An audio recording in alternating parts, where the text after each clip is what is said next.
हेच विषय आपण सगळ्या जणांनी समजलं पाहिजे. आपले होळी आली, आपली दिवाळी आली तर लगेच आपल्यातले काही कार्टे सल्ले द्यायला पुढे येतात. तसं पण वीर सावरकरांनी सांगितलंय ना, हिंदूंना मुसलमानांची धोका नाही, हिंदूंना हिंदूंचीच धोका आहे. बरोबर ना? आपलेच नालायक असतात, आपलेच नालायक असतात. मोठे आमचे होळी आले, होळीचा सण आला, दिवाळी आलं तर पर्यावरणपूरक होळी मनवा, ड्राय होळी मनवा, फटाके वाजवू नका.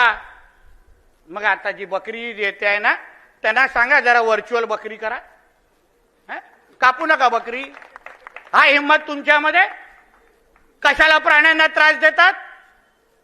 कापा कम्प्युटरवर अशी चांगली बकरी दाखवा, हम बकरी काट रहे हैं असं दाखवा. ती सल्ले त्यांना काय देत नाहीत? हा हिम्मत इकडच्या काही पर्यावरणवाल्यांना त्यांना ते सल्ले देण्याची? सल्ले देऊन तरी बघा, वस्त्रे बघा कुठे कुठे फिरतात.